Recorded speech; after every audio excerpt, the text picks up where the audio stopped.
Welcome to week 2 of the Rising Strong Bible study, where we are looking at Bible stories through the lens of Brene Brown's book, Rising Strong, and her 3 stages of the Rising Strong process: reckoning, rumble, and revolution. Today we are looking at a New Testament example of reckoning, where Jesus will realize that maybe he needs to admit that he has a problem with his understanding of the Gentile people. This is the story of Jesus and the Syrophoenician woman according to the book of Matthew. Today's story comes from Matthew chapter 15. Jesus left Galilee and went north to the foreign regions of Tyre and Sidon. There, a local woman, a Canaanite, came out and shouted, "Have mercy on me, Lord, Son of David, for my daughter is being tormented by a demon."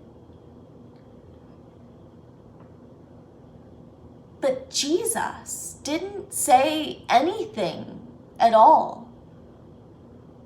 Then the disciples said to Jesus, "Send her away, for she keeps shouting after us." So then Jesus said, "I have only been called to the lost sheep of the house of Israel." Then the woman fell at his feet and said, "Lord, help me." Then Jesus said, "It is not right to take the children's food and give it to the dogs." But then she said, "Yes, but even the dogs eat the food that falls from the table."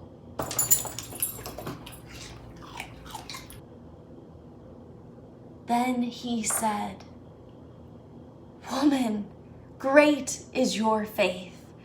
It will be just as you wish." At that moment, her daughter was healed. The word of the Lord. Praise to you, O Christ. I chose this story as an example of Jesus in the New Testament reckoning with himself.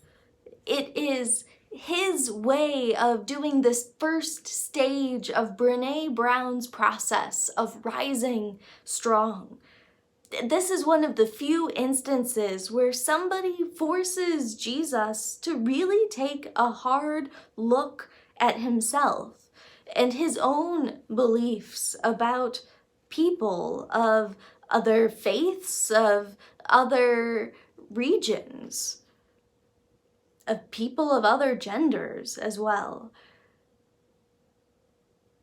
We have so much to learn from this confusing, difficult story.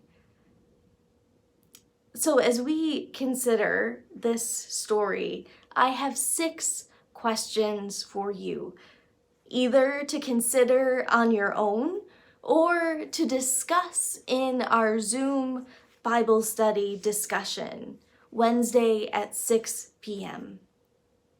The questions are: how would you define Jesus' moments of reckoning, rumbling, and revolution?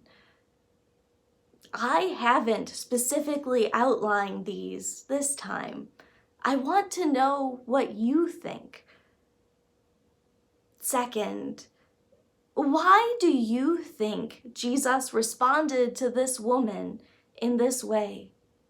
What is going on in his mind? 3, Where did this woman get the courage to stand up to Jesus? To be so bold and so brave? 4, how does this story inform current events? How do you look at current events in a new way because of this story? 5, where is God in this story? In Jesus and in other places. Where do you see God at work? And 6, what is something in your life that you need to reckon with? After looking at the story of Esther and after seeing Jesus in this passage, we have looked at this first stage of being honest with what challenges we are facing. What are our growth areas? So what is something in your life that you need to admit is a problem and that you need to address? May God be with you. Amen.